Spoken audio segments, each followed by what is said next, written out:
Mais aujourd'hui, je veux bien, enfin aujourd'hui, dans les jours qui viennent, que nous votions le budget pour les associations, les dotations aux associations, mais je vois un peu plus loin. Que se passera-t-il lors du prochain budget? Pensez-vous que dans les conditions actuelles, on va recommencer le même cirque, c'est-à-dire qu'on va présenter un budget une première fois qui sera rejeté, on va le présenter une deuxième fois, on va repartir encore à la CRC, le préfet. Vous pensez qu'on va vivre comme ça? Bandol va vivre comme ça pendant toute la durée du mandat? Ne pensez-vous pas que pour les bandolés, il est quand même préférable que dans les jours qui viennent, nous démissionnons tous, et que nous retournions aux urnes?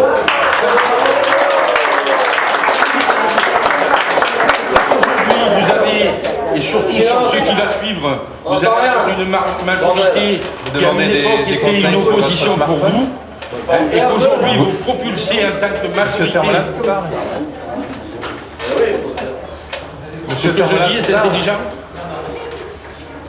Donc je vous disais, madame, c'est qu'il y a un an de ça, pardon, la majorité que vous avez aujourd'hui grâce à M. Palix et ses trois colistiers, cette majorité, en 2014, vous l'avez combattue, si je me souviens bien.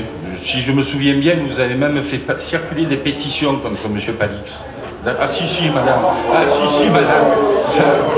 Non, mais donnez-moi la preuve. Ah ben, je vous donnerai la preuve. Je vous donnerai la preuve. D'accord? C'était, si vous voulez un peu plus pour vous rafraîchir la mémoire, c'était lorsque M. Palix avait envoyé des lettres à beaucoup de bandolés vous demandant votre révocation de l'UMP, parce que vous disiez qu'il était UMPS, etc.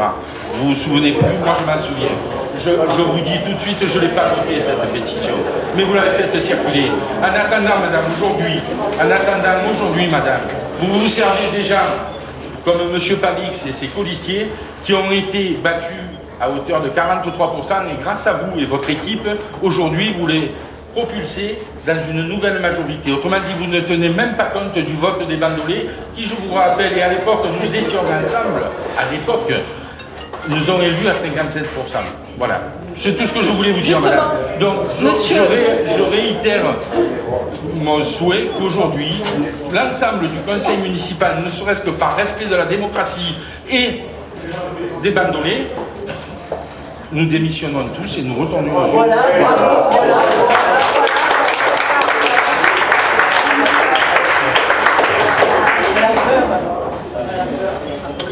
Alors, je reprends. Moi, ça me fait pas rire, madame Kélissi. Je reprends par rapport aux décisions modificatives ou au budget supplémentaire. Il y a, comment dire, des procédures à respecter et ne vous en déplaise, ça prend du temps. Enfin, je vous demande juste 30 secondes d'attention. C'est un tout petit peu technique, je ne rentrerai pas dans les détails.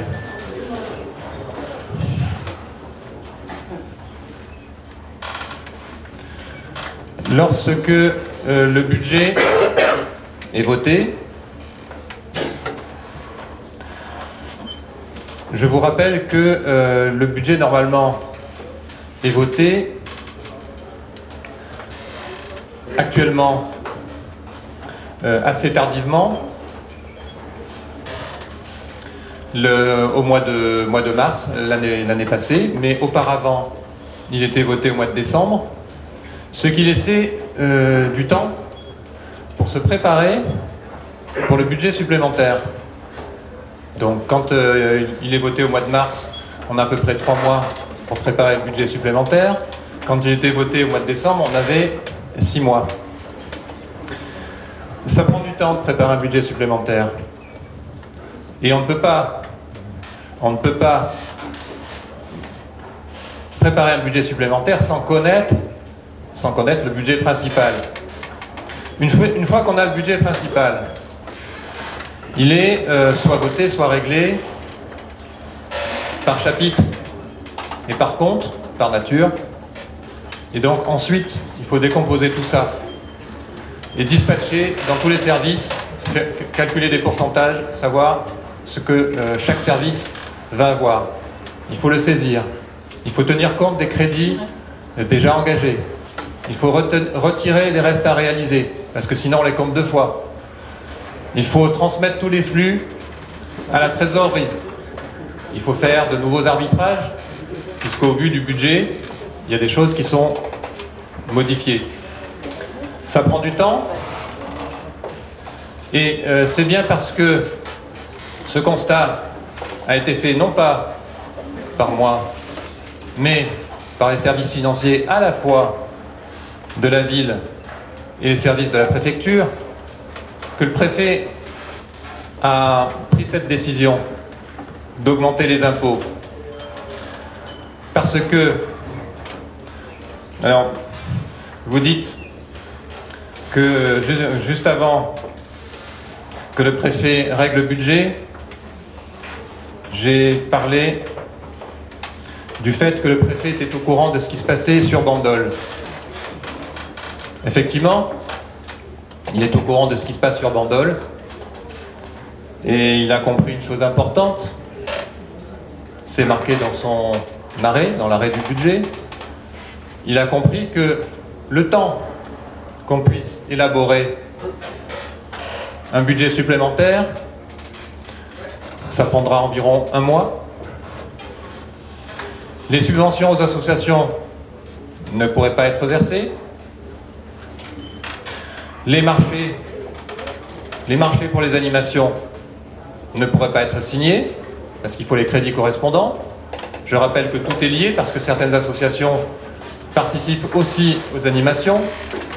Donc effectivement, si le préfet n'avait pas pris cette décision d'augmenter nos impôts de 8,3%, nous aurions fait une croix sur les animations d'été. Et ça aurait pénalisé l'ensemble de la ville. Vous savez tous que Bandol est une ville touristique. Les commerçants ont besoin d'animation pendant l'été. Tout le monde a besoin d'animation pendant l'été. Donc le préfet a pris cette décision pour sauver les animations d'été. Je viens de vous expliquer pourquoi.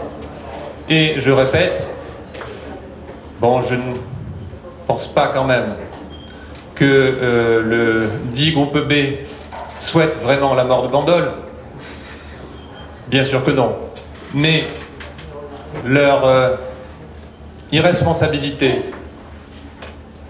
a bien mené à cette situation qui fait que la ville est en partie bloquée et elle le sera encore davantage lorsque vous aurez retiré une partie de mes délégations lors de la prochaine délibération.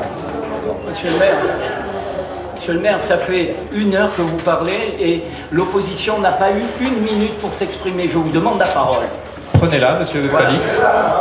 Alors, je vais vous dire d'abord, sur l'équilibre d'un budget, à Bandol, il vaut mieux faire voter son budget dans le premier trimestre de l'année suivante qu'avant la fin d'année.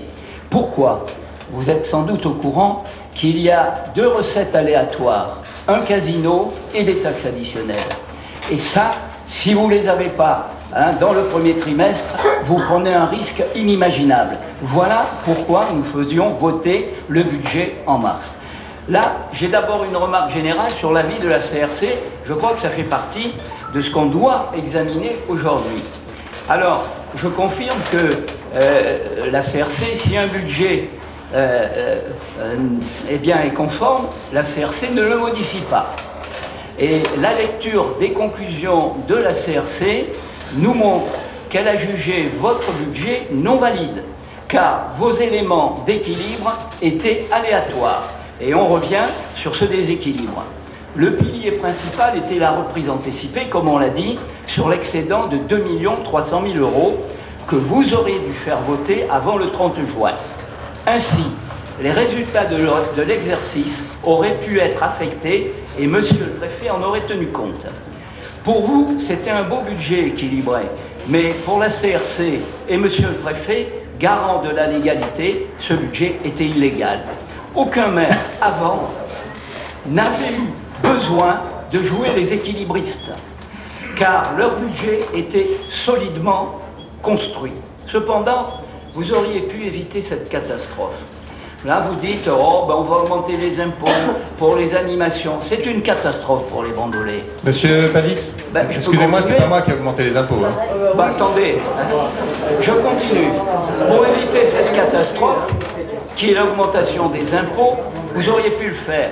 Car le 21 mai, vous avez eu un entretien avec le rapporteur de la Chambre régionale des comptes, c'est noté, pour apporter des compléments sur la consommation des crédits. Ce dernier a constaté que le conseil municipal maintenait les taux d'imposition même si le BP n'était pas voté. Alors, monsieur le maire, je vous demande, les yeux dans les yeux, pourquoi ne pas avoir tenu compte de ces remarques et fait voter l'excédent que vous allez faire voter le 30 juin? Monsieur le préfet en aurait tenu compte, car il a bien insisté sur le fait capital qu'il a obligé à rendre illégal votre budget et à augmenter les impôts pour préserver l'identité touristique de Bandol. Monsieur le préfet et la CRC, qui sont les garants des valeurs républicaines, vous ont ainsi retoqué grave en suivant l'éthique et la morale qui sont les nôtres.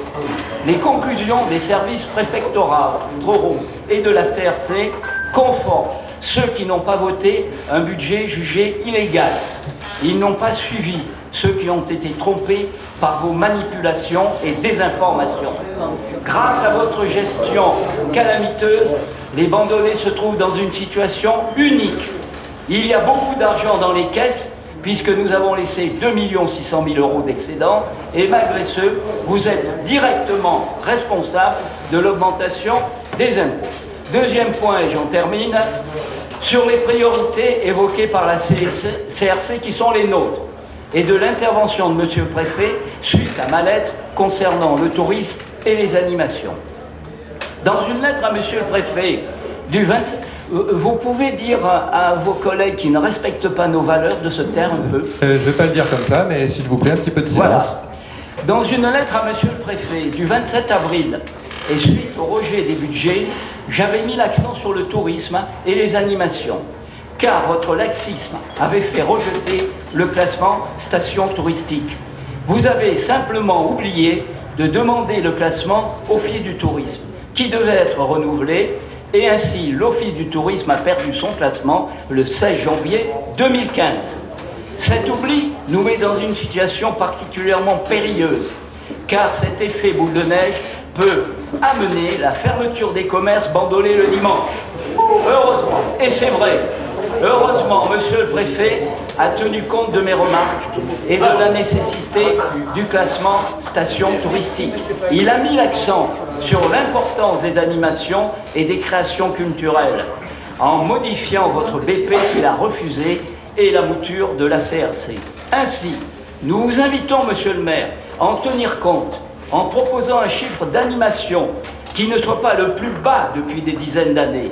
Dans ce cadre, nous souhaitons, pour l'intérêt général de la ville, récupérer le petit train touristique que vous avez enlevé et conserver la gratuité du minibus que nous avons offert aux bandolets. De grâce, ne tuez pas définitivement le dynamisme touristique et commercial de Bandol, monsieur le maire.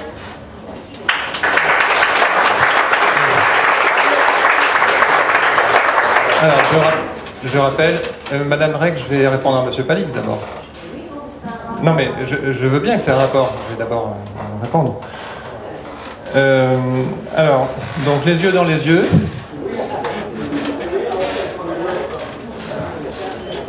Monsieur Palix. Donc d'après vous, j'aurais dû faire voter le compte administratif quand ?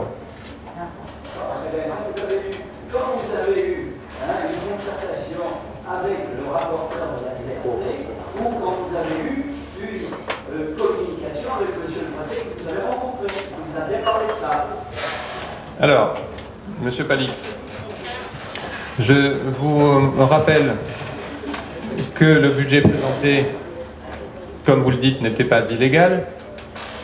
Le budget présenté n'était pas illégal. Pas du tout.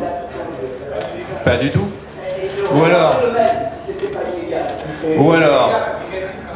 Ou alors, nous avons voté une reprise anticipée illégale?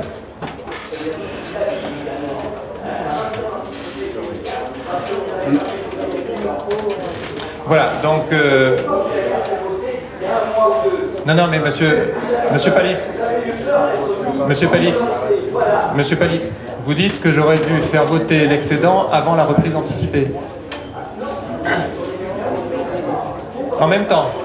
Voilà. Donc vous dites que j'aurais dû faire voter la reprise anticipée du résultat en même temps que l'excédent. Vous auriez dû faire voter le CA et où il y aurait eu l'excédent. Voilà. D'accord. Donc j'aurais dû faire voter le CA en même temps que la reprise anticipée. Vous auriez bien dû faire voter. Pourquoi vous n'avez pas fait voter? Non mais c'est ça? Oui.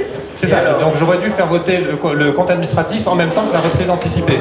Non, c'est ça que... Votre reprise anticipée ne suffisait pas parce que vous n'aviez pas fait voter l'excédent. Et l'excédent ne peut être voté que si vous avez fait voter le CA. Donc c'est-à-dire qu'il fallait que je fasse voter l'excédent en même temps que la reprise anticipée, c'est bien ça? Non, mais je pose la question à M. Palix, M. Decroix. C'est bien ça? Vous auriez dû le faire à partir du moment où il y avait un déséquilibre et que la Chambre régionale des comptes allait mettre le nez dans vos affaires. Alors, monsieur Palix, je vous rappelle une chose, c'est que, contrairement à ce que vous dites, le budget que j'ai présenté était équilibré. Était équilibré? Non, puisqu'ils ont dit que non. La CRC a dit que non. Vous n'aviez pas le droit de mettre de l'argent que vous n'aviez pas fait voter. 2 300 000, vous ne les aviez pas fait voter, vous n'aviez pas le droit. C'est écrit noir sur blanc. D'accord. Donc j'avais pas le droit d'utiliser ce montant-là. Et voilà. Ils les ont enlevés. La CRC a enlevé 2 300 000 sur votre budget. D'accord. D'accord, donc j'avais pas le droit de faire ça. Ah ben ils l'ont dit. Bon. Alors, Monsieur Palix,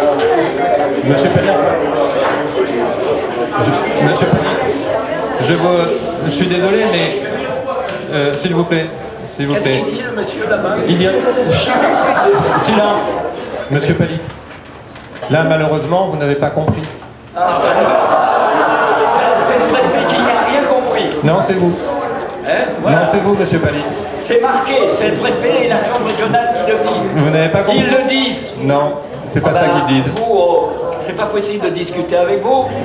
Vous changez tout, vous manipulez tout le monde et on en arrive là. Si Bandol est là-dedans, Monsieur Palix, c'est votre faute. Monsieur Palix, dès que vous êtes un peu dépassé, vous et vous alors, vous venez de dire une grosse bêtise. Traitez les gens d'ignorants. Oui, ça arrive. Vous êtes alors. Ça arrive. Donc vous venez de dire que le budget était illégal parce qu'il prenait en compte une reprise anticipée de résultats. Il prenait en compte un excédent que vous n'aviez pas à mettre. Voilà. Eh bien c'est faux. C'est pas ça qui est marqué, Monsieur Palix. Monsieur Palix, je vous rappelle que à la fois la M14 et le Code général des collectivités territoriales autorisent la reprise anticipée de résultats sur la base d'un excédent qui sera validé plus tard. C'est le principe même de la reprise anticipée. Et donc vous auriez dû faire voter avant le 30. Voilà. Avant le 30 juin? Eh oui. Eh bien, vous l'avez pas fait voter. On n'est pas le 30 juin? Alors ça veut dire que il fallait que j'anticipe le refus de vote du budget pour prendre des décisions. Ça fait 2 mois après le refus, vous auriez pu le faire. Alors, faire voter le compte administratif avant de connaître le règlement par le préfet du budget, ça n'était pas une chose logique. Ah bon? Et alors, Monsieur Palix, Monsieur Delot, si je ne vais pas révéler le contenu d'entretien que j'ai pu avoir, mais si la Chambre ou le préfet avait jugé nécessaire de faire voter le compte administratif plus tôt que prévu, je pense qu'ils sont assez compétents pour me le dire. Et s'ils m'avaient fait une observation dans ce sens, je l'aurais suivi. Donc à moins que vous disiez que la Chambre régionale des comptes et le préfet sont des incompétents, attendez, je monsieur pense le maire, ne dites que... pas des bêtises, hein. Non mais... Parce que là, c'est une bêtise. Ils vous ont dit Mais, que monsieur- votre budget était illégal parce que vous n'aviez pas fait voter l'excédent. Mais Alors, monsieur arrêtez Palis, de tourner encore autour une des fois, vous choses. n'avez rien compris. Hein? Le budget n'était pas illégal. Vous Le budget êtes n'était pas illégal. débandé dans cette situation. Oui, bien sûr. C'est-à-dire que vous rejetez le budget par 2 fois et la conséquence, c'est que pour préserver les animations de cet été, le préfet augmente les impôts de 8,3% et c'est de ma faute. Bien sûr, bien sûr, bien sûr. Monsieur Delot. Nous sommes en train de parler dans le vide. Alors, je vais citer les considérations. Pardon, excusez-moi. Monsieur Delot, il faut que je réponde à la suite de Monsieur Palic parce que c'est quand même... Non, mais ça vient dans la même... C'était juste une précision. J'allais lire une considération de la Chambre régionale. Voilà, c'est promis, mais Monsieur Palix dit qu'il a laissé 2,6 millions d'excédent. Parlons-en. Ben oui, parce que... Mais oui, l'impression que vous voulez donner, c'est que vous avez laissé beaucoup d'argent. 2 600 000. Oui, on va y revenir. Donc finalement, Bandol serait dans une situation financière tout à fait correcte. Si on y était resté, oui, mais vous, Bon. vous avez dépensé sans compter. Alors j'ai dépensé sans compter. Monsieur Palix, je vais terminer là. Je passe la parole après. Monsieur Palix, alors j'ai dépensé sans compter. Quand? Quand? Ben, écoutez, vous m'aviez dit un autre jour, si vous m'aviez donné ce conseil, je l'aurais suivi. Monsieur C'était pour Palix, le j'ai- CLTR de Monsieur 1 Palix, j'ai- million 600 000 que vous aviez oublié. Monsieur Eh Palix, bien, j'ai écoutez, dépensé- il n'y a Monsieur aucun Palix, problème. Je j'ai dé- viendrai les yeux dans votre bureau pour vous donner des conseils. Oui, alors là j'en ai besoin. Monsieur Palix, quand est-ce que j'ai dépensé trop d'argent? Je vous le dirai les yeux dans les yeux. Bon, alors moi, je vais vous le dire. Je vais vous le dire et le répéter les yeux dans les yeux. S'il vous plaît. S'il vous plaît. Monsieur Palix, je l'ai expliqué tout à l'heure. Je vais le répéter parce que manifestement c'est important pour que vous compreniez bien. Enfin, je m'adresse aussi aux bandolets de manière générale. J'ai expliqué le fonctionnement tout à l'heure. L'excédent. L'excédent, effectivement, c'était 2,6 millions. Oui. Vous l'aviez pas fait voter et le Mais- préfet vous a retoqué. Mais vous permettez que je termine? Oui, non, mais il faut le dire. L'excédent était effectivement de 2,6 millions. Si effectivement j'avais dépensé beaucoup d'argent en 2014, on pourrait me reprocher d'avoir gaspillé cet excédent. Je répète ce que je disais tout à l'heure. En 2014, diminution des charges à caractère général d'environ 10%, diminution par rapport à ce qui était prévu de 625 000 €, pas un seul recrutement Si votre chef de cabinet, Monsieur Palix, ça apparaîtra sur le budget 2015. Donc 2014, Monsieur Palix, on avait dit, Monsieur Palix, on avait dit les yeux dans les yeux. oui, 2014, je répète, pas une seule embauche entre le début de la mandature et le 31 décembre 2014. 5 contrats non renouvelés, une diminution sans précédent des charges à caractère général. Il y a eu vraiment un effort considérable mais au aucune niveau des dépenses. priorité. Alors, Aucune c'est autre priorité. chose. C'est Dans autre- les écoles, c'est c'est autre lamentable. chose. La pauvreté, c'est lamentable. Monsieur Tout Palix. est lamentable. Monsieur Palix, alors, Tais-toi, c'est- toi. s'il vous plaît, un peu de respect de tous les côtés. Ah oui, mais si Je- on m'excuse. Non. Un peu. Silence, s'il vous plaît. Silence, s'il vous plaît. Tais-toi, toi. Monsieur Bertoncini. Monsieur Bertoncini. On garde notre calme. Alors, cet excédent, j'ai expliqué, je pense que les choses sont claires, qu'on ne pouvait pas faire davantage d'efforts, ou sinon, vous nous l'auriez reproché. On a fait un effort sans précédent au niveau des dépenses, qui était nécessaire. Cet excédent, il est utilisé comment? Alors, je vais vous le dire. Je vais vous le dire. Dans le cas présent, il a servi en grande partie, malheureusement je dirais, à équilibrer le budget. Je l'ai expliqué tout à l'heure, un bon budget, comme pour un ménage, je le répète, les recettes doivent couvrir les dépenses, ça n'était pas le cas. Ça n'était pas le cas pour le budget que j'ai présenté. Il manquait à peu près 900 000 euros, malgré tous les efforts qui ont été faits.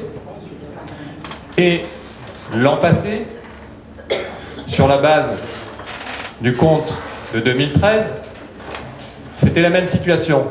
C'est-à-dire que lorsque nous avons voté le budget pour 2014, il a fallu, là encore, enfin pour la première fois, il a fallu faire cette fameuse reprise anticipée de résultats, c'est-à-dire consacrer par anticipation une partie de l'excédent, c'est-à-dire un peu plus de 800 000 euros pour équilibrer le budget.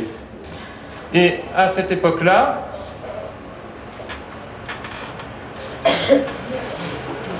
il y avait, et vous allez comprendre ensuite le raisonnement pour l'avenir.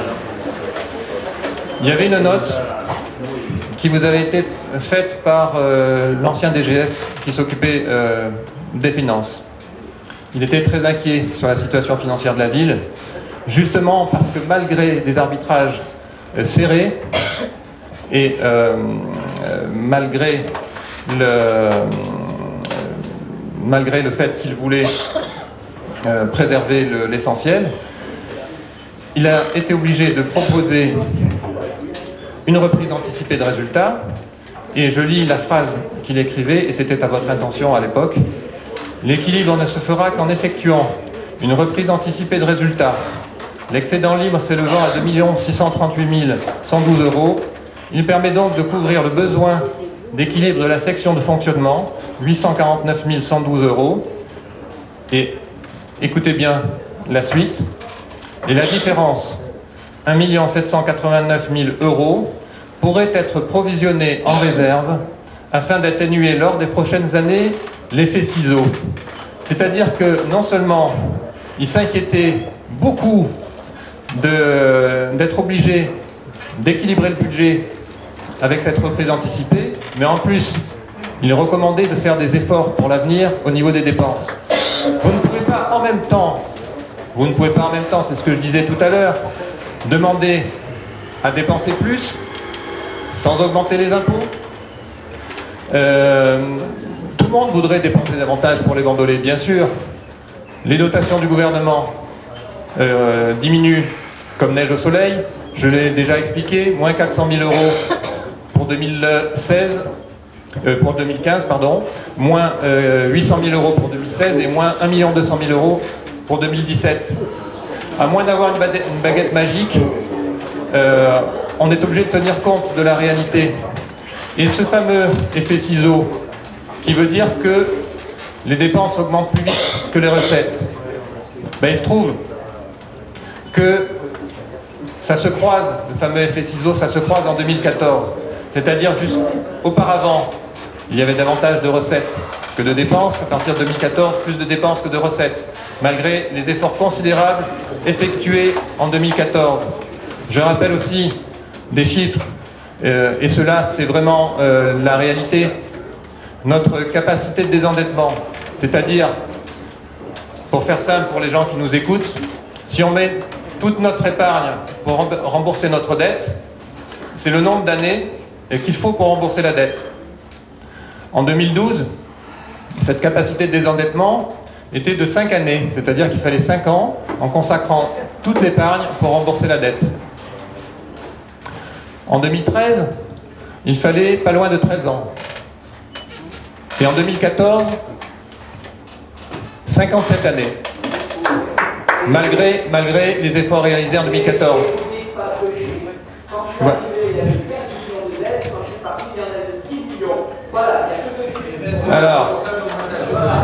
Alors Monsieur Palix, là encore, les gens comprendront bien. C'est bien d'avoir abaissé le montant total de la dette. Mais quand on a de l'argent, on peut se permettre d'avoir une dette importante. Quand on n'en a plus, on ne peut pas. Quelqu'un qui gagne 10 000 € par mois, il peut prendre un emprunt important. Quelqu'un qui gagne le SMIC, il est beaucoup plus limité. On économise 110 000 euros. 110 000 euros. Voilà. Monsieur Palix, je pense que les gens comprennent. Notre épargne fond comme neige au soleil. Cette capacité de désendettement, qui est la capacité qu'on a à rembourser la dette, parce que si on n'est plus capable de rembourser la dette, on ne peut pas non plus investir. C'est-à-dire qu'on ne pourra pas rembourser le capital, on ne pourra pas s'autofinancer. Ça, c'est quelque chose, il faut que les gens le comprennent. Cette situation, j'en ai hérité. Voilà. Donc l'excédent, 2 600 000, vous avez l'excédent, je pense qu'il est assez simple de comprendre pour quelles raisons ces 2 600 000 € d'abord ont diminué, puisqu'il n'y a plus que 2 300 000, et cet effet ciseau fait qu'on va droit dans le mur. Donc, le mur, c'est vous qui le mettez. Pas du tout. On va droit dans le mur si on prend pas, si on fait pas les efforts nécessaires.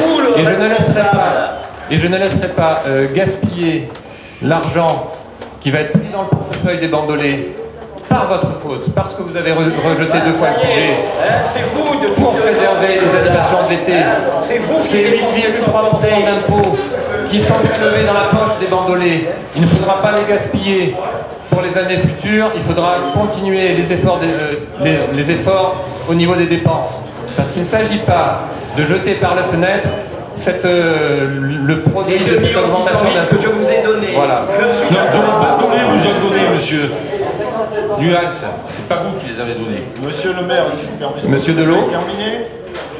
Alors, d'abord, en ce qui concerne le débat que vous venez d'avoir là, concernant les propositions de la Chambre régionale des comptes, juste une considération de la Chambre régionale des comptes. Considérant que le compte administratif du budget principal pour 2014 n'a pas été approuvé, que les résultats de cet exercice n'ont donc pas été affectés, qu'il en résulte que les propositions à faire au préfet ne peuvent pas tenir compte des résultats de cet exercice.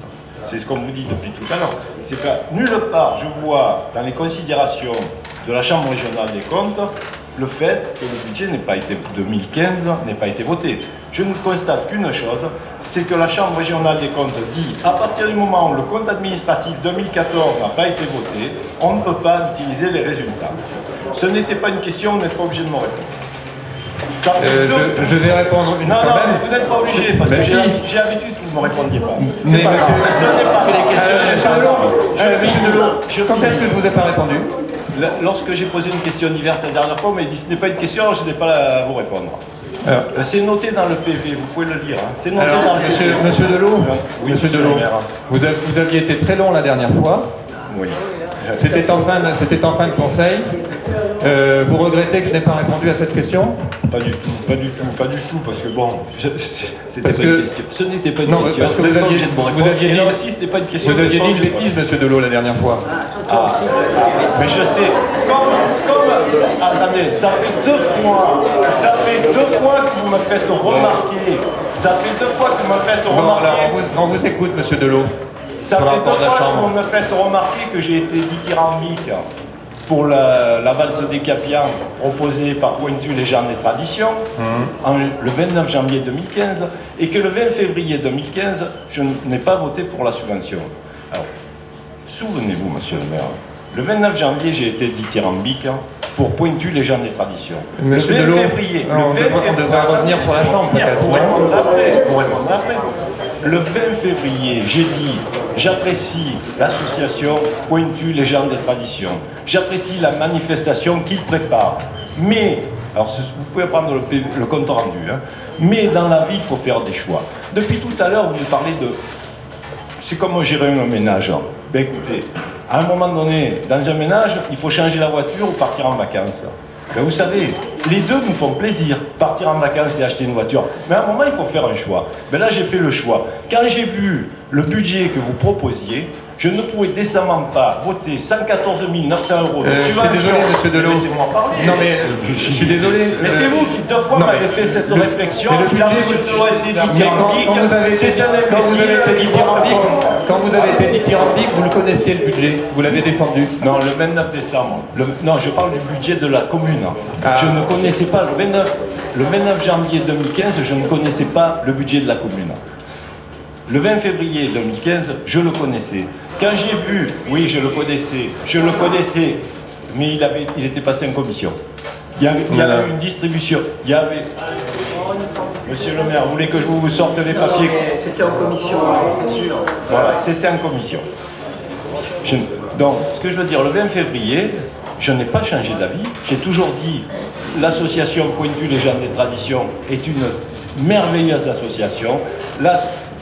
La manifestation qui prépare est merveilleuse, mais dans la vie, il faut faire des choix. Voilà ce que j'ai dit. Alors, et je trouve pourquoi est-ce que le que conseil municipal n'a pas assumé ce choix? C'est-à-dire que vous avez bien fait remarquer, monsieur Decroix en premier, que je suis un minorimaire. Donc il était extrêmement simple pour vous, si le choix n'était pas bon, de ne pas voter la subvention. Mais non. J'ai dit, j'ai fait mon choix. Vous avez laissé J'ai passer fait cette le choix délibération. de m'abstenir. J'ai fait le choix de m'abstenir. Vous avez laissé. Mais est-ce que j'ai dit que j'étais contre la subvention? Non. Ah J'ai bah, dit- alors, j'ai si vous fait le n'étiez pas choix. contre, vous Mais c'est abstenez. mon droit. Alors, si vous est-ce que n'étiez j'ai pas le droit contre- de m'abstenir? Bon, j'ai fait mon choix. Si j'ai le- fait le choix de m'abstenir. Non, mais si le Et je ne choix- vois pas pourquoi vous en discutez. Si le choix était mauvais, il fallait pas laisser passer cette délibération. Je laissais au conseil municipal le soin d'approuver ou pas. En ce qui me concerne, Bon, continuez votre raisonnement. en ce qui me concerne, j'étais tiraillé entre le fait que la manifestation m'intéressait et les choix financiers qu'il va faire. Alors, continuez Donc, votre je me développement. suis abstenu. Bon, ensuite, en ce qui concerne la santé financière de la ville de Bandol. Alors il est vrai qu'aujourd'hui, toutes les communes de France connaissent de gros problèmes dus à la diminution de la dotation globale de fonctionnement, etc. etc. Est-ce que Bandol est moins bien placé que les autres communes? Alors moi, c'est simple, je suis bête. Je prends les 10 ratios obligatoires pour une ville comme Bandol et je lis.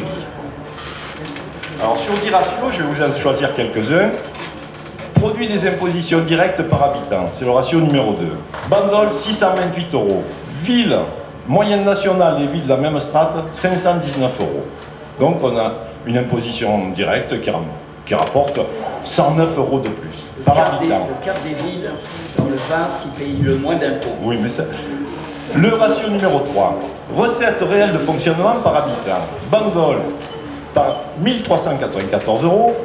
Les villes, la moyenne nationale des villes de la même strate, 1354 euros. Donc on a des recettes réelles de fonctionnement intéressantes. Alors, ce qui faisait débat, que mon collègue disait tout à l'heure, on en a pour 57 ans, en cours de la dette par habitant. C'est-à-dire ce que chaque bandolais doit rembourser. Bandol, 517 euros. Moyenne nationale des villes de même strate, 949 euros. C'est-à-dire que les villes de la moyenne nationale des villes de la même strate doivent rembourser pas tout à fait deux fois la cour de la dette. Mais ce sont des chiffres officiels. Parce que votre effet ciseau, ça me fait rigoler, mais le ratio que vous citez est un ratio aléatoire qui n'est pas pris en compte par l'administration. Je poursuis. Alors, le personnel dépense, les chiffres que je prends sont ceux de votre budget 2015. Première page, vous avez tous les ratios. Ils ne datent pas de 20 ans. C'est ceux de cette année. Dépenses de personnel sur les dépenses réelles de fonctionnement. Bandol, 50,78%. Moyenne nationale des villes de la même strate, 56,60%. Les villes font en dépenses de personnel 6 points de moins, enfin 6 points plus mal que Bandol. 6 points de plus que... Ensuite, l'encours. Alors le dernier ratio, et j'aurais fini. Encours de la dette sur les recettes réelles de fonctionnement. Bandol, 37,13. Moyenne nationale des villes de la même strate, 70,10%. C'est-à-dire qu'on a 2 fois moins de dettes par rapport aux recettes. Alors expliquez-moi, alors je veux bien croire qu'à Bandol ça va mal, mais alors dans le reste de la France, ils ont de la... Je parle des villes, je parle de la moyenne nationale des villes de la même strate que Bandol.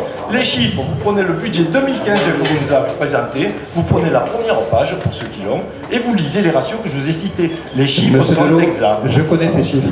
Merci. Merci. Mais moi, je suis un garçon pragmatique. Moi, je suis un garçon pragmatique. Je ne suis pas un philosophe. Je ne suis pas un philosophe. Moi, je prends les chiffres et j'analyse les chiffres. Monsieur Delot, je vais vous répondre. Alors, je ne sais pas. Je suis bête, j'ai des bêtises, j'ai rigolé. Je ne dis pas ça. Je ne dis pas ça. Je pense que. Mais si, attendez. Non, non. Je le dis à tout le monde. Alors, monsieur Delot. Faites pas des questions, des problèmes de fonctionnement. Monsieur Delot. Je crois, excusez pour votre humour. Monsieur Delot, je ne sais pas si vous vous rappelez. Vous m'avez parlé d'effets ciseaux, oui. Je ne sais pas si vous vous rappelez. Vous avez été la deuxième personne à qui j'avais fait part de mon analyse financière en 2008. Oui. La première personne c'était monsieur. Je l'ai analysé. La première personne c'était monsieur Palix. La deuxième c'était vous. Oui. Et vous m'aviez dit c'est très intéressant, il faut qu'on en parle. Ah non, je n'ai jamais dit c'est très intéressant, Si. il faut quand même. Non. Si. Vous m'avez dit pourquoi On devait- n'êtes-vous jamais venu me voir On devait s'en parce que je n'avais rien.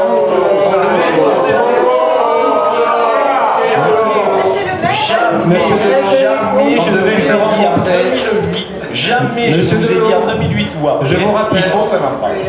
Monsieur Delot, je vous rappelle. Je ne vous connaissais pas. Je vous rappelle que vous m'aviez dit, je pars aux États-Unis, dès que je suis rentré, on se rencontre. J'attends toujours. Donc je suis toujours prêt à vous rencontrer pour parler de finances. Maintenant je reviens.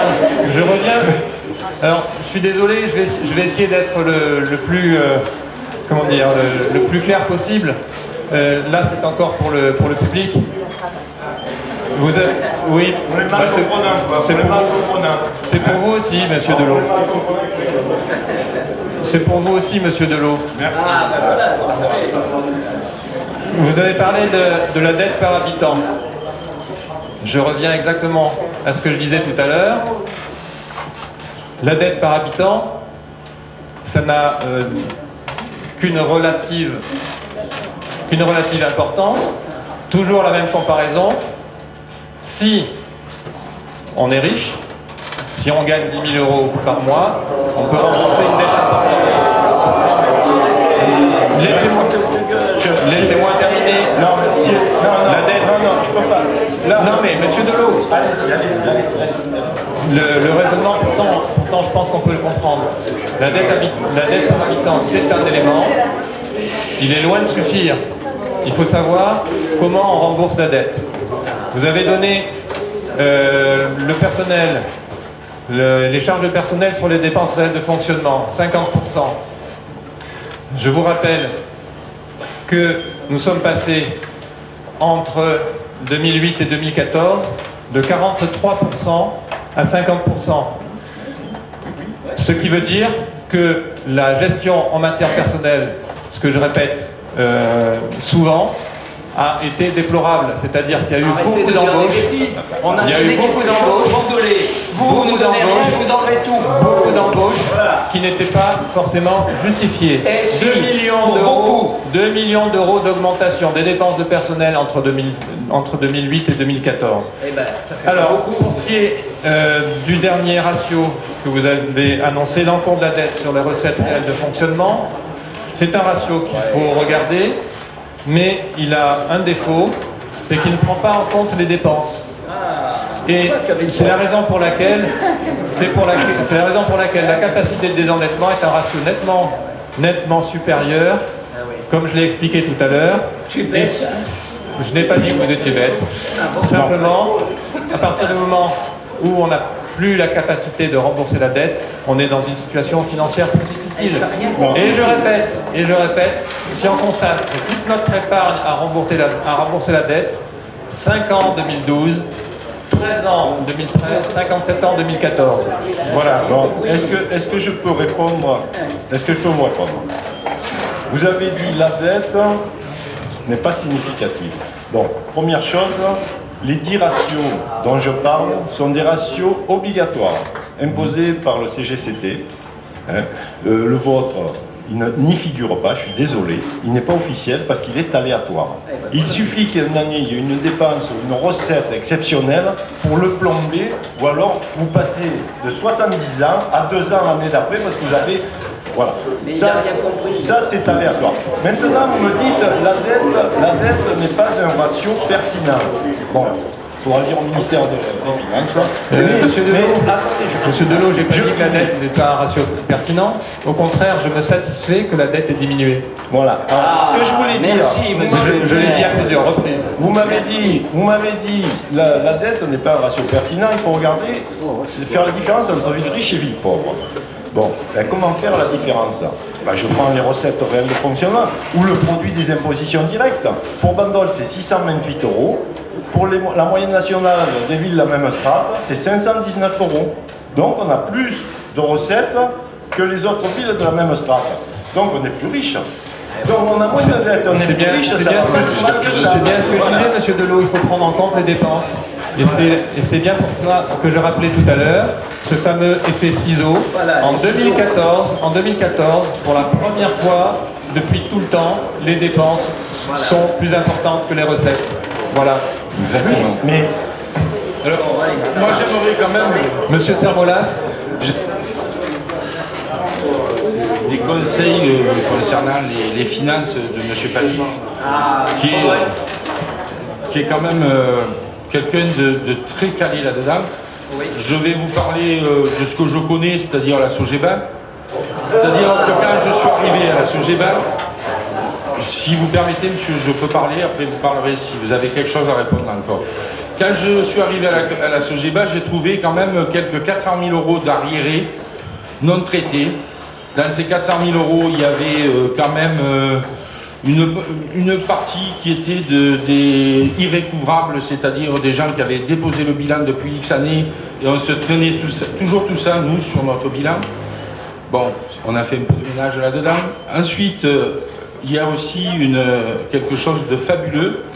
C'est un local qui a été loué en novembre, ou si j'ai plus la date exacte, 2013. Pour le locataire a demandé à bénéficier d'une surface de 200 mètres carrés. Cette surface dont a nécessité des travaux, c'est-à-dire c'est lui-même qui a tombé les cloisons. Par contre, par grand esprit de bonté, M. Palix a autorisé à faire des travaux à la charge de la Sogeba, où il y en a eu quand même pour 44 000 € de travaux de plomberie, plus 5 mois de loyer gratuit, c'est vraiment l'aubaine pour le locataire, et à cela on rajoutera 4 300 € de commission pour l'agent immobilier qui a amené cette affaire. Je précise que c'était une création, et la personne est en train de déposer le bilan, donc grosso modo aujourd'hui, cette petite affaire nous coûte 80 000 € à la Sogeba. Et je vais terminer, parce que des cas j'en ai quand même pas mal, par la cerise sur le gâteau, c'est-à-dire un sinistre qui a eu lieu en 2013, je crois, un bateau qui est tombé d'Hubert.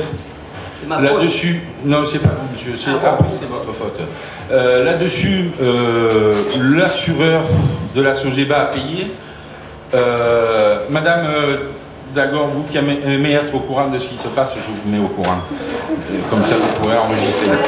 C'est pas le lieu, c'est pas le moment. Vous voyez que tout ce qui se dit depuis le début, c'est le lieu. Alors on continue. C'est pas moi qui dirais. Voilà.